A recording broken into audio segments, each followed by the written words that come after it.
Bakit mo ipagsisiksikan ang sarili mo sa isang tao, gayong hindi ka naman sigurado kung ito ay faithful at loyal sa'yo? Akalain mong masaya daw siya sa piling mo. Pero bakit ganon? Masaya din siya sa ibang tao. Ano yan? Sadyang masayahin lang ang nobyo mo, ang nobya mo? Kapatid, sabi nga nila, there are many fish in the sea. Marami pa. So, hayaan mo siya kung saan niya gusto. Sabihin mo na lamang sa kanya, sige na, alis na. Marami pang gustong pumila. Seriously, yun yung katotohanan eh. Maraming biyaya ang para sa isa't isa'y nakalaan. Hindi ka maubusan, hindi ka mawawalan. Pero bakit nga ba sa kabila ng katotohanan ito? May mga taong nagnanais pa rin na makuha ang meron ka o kaya ay magsaka. Well, for one, inggit. Kasi yun naman ang ginagawa ng inggit. Ang mas nakikita mo, yung meron ng iba na wala ka. Kaya gusto mo na bumagsak siya sa pag-aakalang pag bumagsak siya, ang biyaya na meron siya ay mapapasayo ng talaga. Wrong!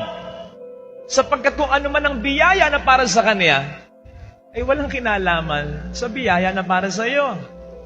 They were somehow ordained by God to have that, just as you were also ordained to have what you have.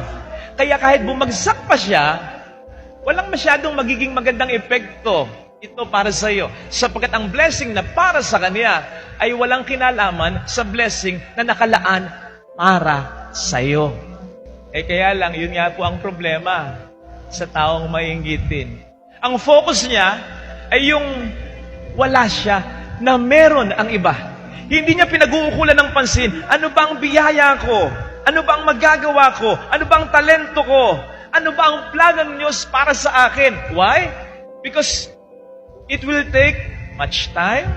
It will take great sacrifices. It will take many efforts on her part. Mahirap yun.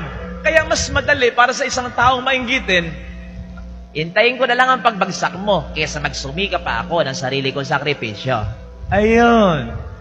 Kaya yung mga taong mainggitin at yung mga taong hinihintay lamang ang pagbagsak mo, ito yung mga taong duwag at tamad. Duwag kasi hindi lumalaban ng patas. Tamad kasi ayaw magsikap. In connection with this, gusto kang bumagsak ng ibang tao sapagkat dahil sa iyo, may pressure sa kanila. Dahil sa iyo, lumulutang yung mga kapintasan, kakulangan, and worse. Tamaran.